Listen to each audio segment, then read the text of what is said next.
Di sini saya akan mewawancarai Mas mengenai UMKM yang ada di sini. Sebelumnya izinkan saya untuk bertanya, Mas, dengan siapa saya berbicara? Nah, saya namanya Mas Indro. Mas Indro. Iya. Mas, di sini saya ingin menanyakan mengenai mungkin awal-awal berdirinya penyetan baluran ini kapan ya, Mas? Kita penyetan baluran itu buka itu pertama kali puasa tahun ini, sekitar bulan Maret, tanggalnya lupa. Berarti masih beberapa bulan ya, Mas ya? Iya, masih tahun ini. Terus ini, Mas, gimana sih kok bisa tercetus ide buat penyetan baluran dengan konsep yang baru gitu? Dan baru dan hanya satu-satunya. Iya. Jadi gini Kak, aku sama dua saudaraku itu pengen buka penyetan tapi yang beda dari yang lainnya. Nah, aku bilang dan aku yakin penyetan yang model kayak kita ini baru pertama kali di Indonesia, tuh baru pertama kali penyetan baluran punyanya kita ini. Gitu. Terus apa namanya? Untuk Intinya pengen beda daripada yang lain aja. Terus ini, Mas, kan ini baluran nih. Kalau baluran kan biasanya orang-orang mikir hutan yang ada di Jawa Timur ya kan. Nah, kok bisa gitu memilih nama itu? Ya, dari gini nggak banyak yang nanya seperti itu juga. Cuman kita kasih nama baluran itu sebenarnya artinya simpel banget. Kita ada misalkan ayam atau usus atau apa, itu kan dibalur bumbu. Oh, ya udah, cuman kita kasih nama aja baluran gitu. Terus ini awalnya kan dijunjung sama Mas dan dua saudara Mas ya. Ya. Nah itu dari situ langsung buka untuk karyawan atau gimana, Mas? Itu pertama kali kita jualan, kita benar-benar apa-apa kita kerjain sendiri, Kak. Jadi mulai dari produksi, dari belanja semua, goreng, semua kita kerjain sendiri awal mulanya. Berarti bertahap ya, Mas? Iya, bertahap. Terus untuk mungkin ini untuk menu-menunya gini, Mas langsung saat dari awal atau bertahap? Dari awal kita udah seperti ini. Jadi pilihan menunya dari awal kita sudah seperti ini. Sudah komplit dari awal.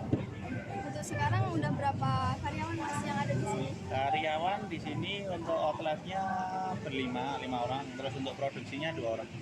7 sebenarnya. Mungkin untuk dari saya cukup sekian. Terima kasih. Mungkin nanti akan lanjut dengan teman saya. Terima kasih, Mas. Saya mohon izin untuk mewawancarai UMKM di kuliner punya Mas.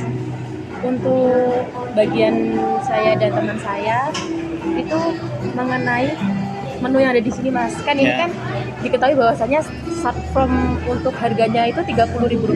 Ya.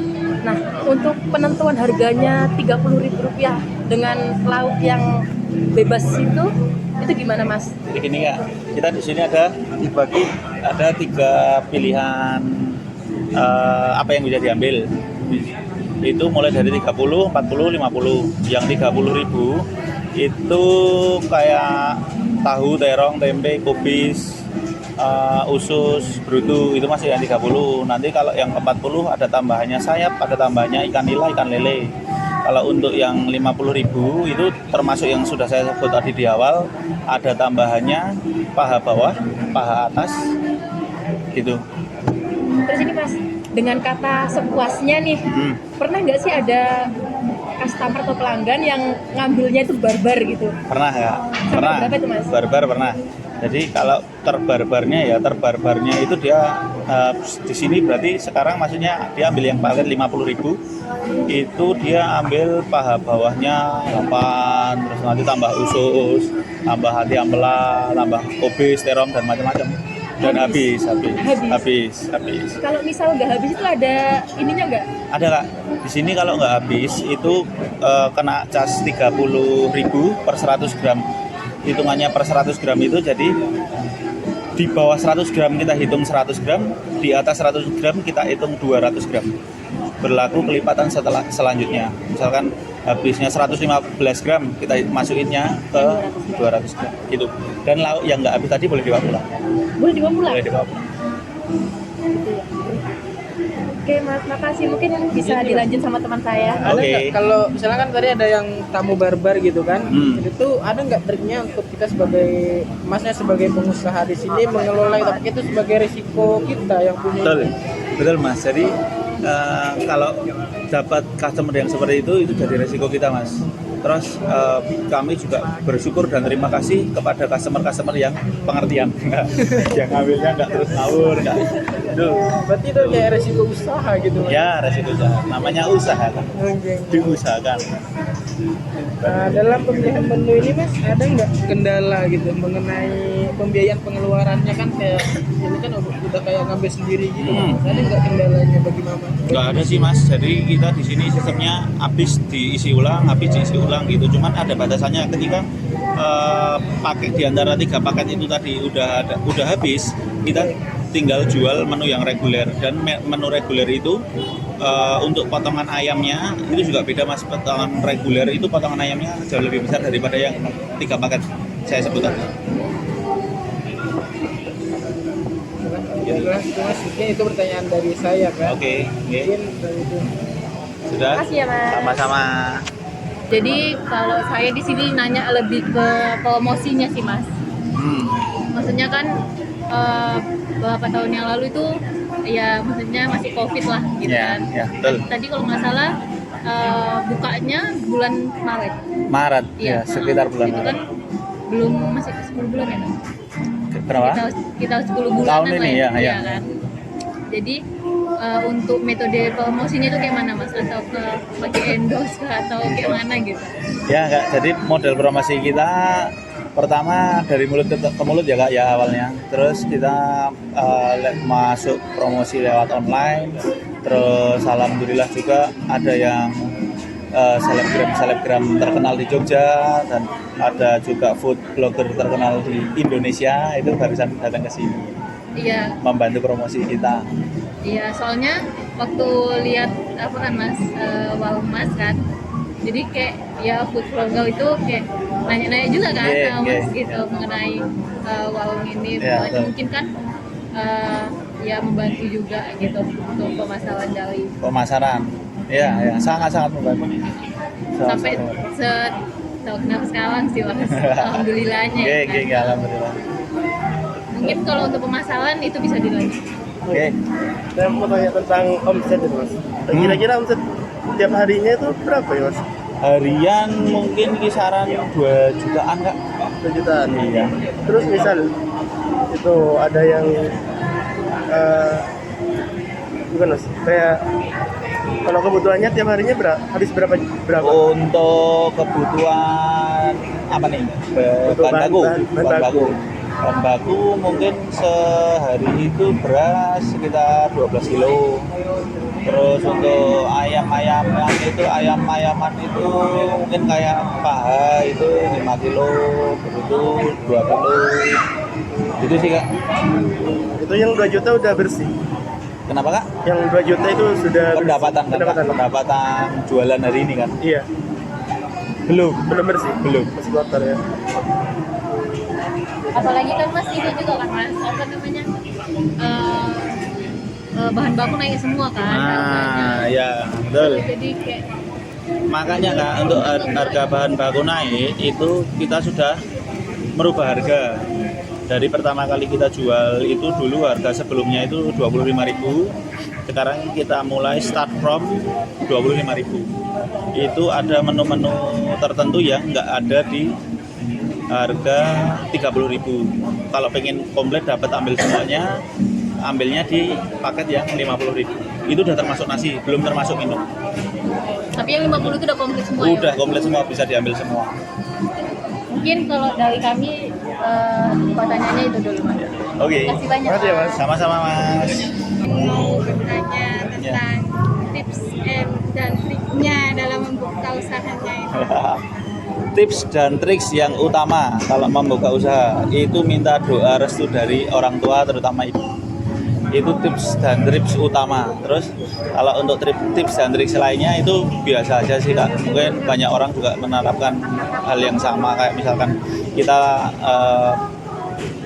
belanja, terus kita pemilihan produk, kita tingkatkan servis, mungkin kualitas produk itu mungkin semuanya udah pada tahu ya. Cuman yang aku bilang kalau tanya tips dan ini tadi tips dan trik, ya yang utama doa restoran gitu.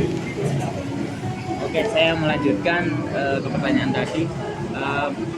Masnya juga kan pernah mahasiswa tuh tentunya. Betul. Nah, mungkin di sini saya lebih ingin bertanya, peran apa sih yang harus dimiliki seorang mahasiswa dalam menghadapi kayak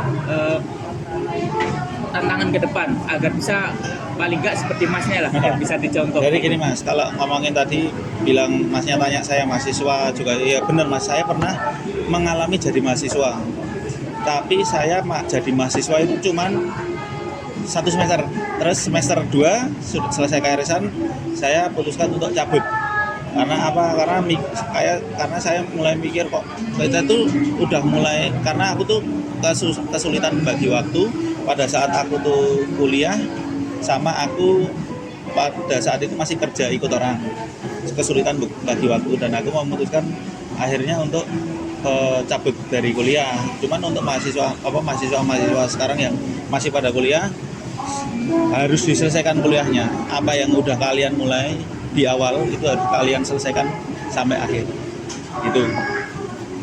Berarti intinya meskipun seorang mahasiswa ingin mengambil kayak opsi job desk yang lain dalam artian mencari sampingan, Ya. harus juga dipikirkan juga tentang pendidikan. Iya, betul. Harus seimbang ya, balance intinya ya. Oke. Mungkin itu saja, dan mungkin untuk yang terakhir, mungkin pesan-pesan Masnya untuk pemirsa lah, intinya khususnya mahasiswa kita Politeknik LPP. Betul. Jadi gini, untuk mahasiswa semuanya, khususnya mahasiswa LPP, mahasiswa LPP, kalian apa yang kalian mulai di awal, mulai dari kuliah, kalian harus selesaikan sampai akhir. Kenapa? Karena yang kita mulai utama dari awal pertama itu harus benar-benar kita selesaikan sampai akhir. Karena di situ juga udah orang tua kalian itu udah berkorban mengusahakan kalian itu untuk sekolah, untuk kuliah, menuntut ilmu. Jadi kalian juga harus balik berusaha menyelesaikan apa yang harus kalian selesaikan dalam masalah ini kuliah, biar keluarga biar orang tua kalian juga puas, nggak sia-sia membiayai kalian kuliah gitu. Baik. Intinya harus diselesaikan dengan baik dan tepat waktu gitu. Oke, terima kasih Mas atas motivasi dan intinya penyemangat bagi khususnya mahasiswa. Mungkin kata-kata Mas akan selalu kita ibaratnya kenang juga. Terima kasih sudah memberikan kita suatu gebrakan yang bisa nanti sebagai modal kita, apa sih yang harus kita siapkan nantinya untuk tantangan kita ke depan. Betul. Mungkin itu saja yang dapat kami sampaikan. Ya.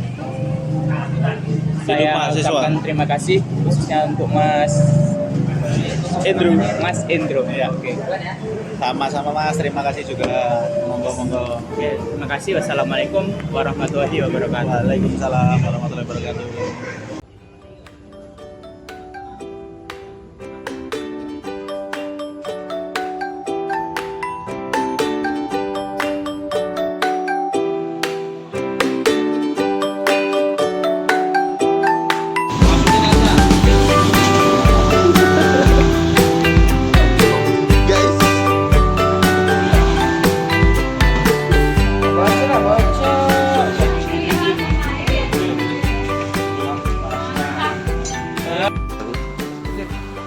Dah 1, 2, 3.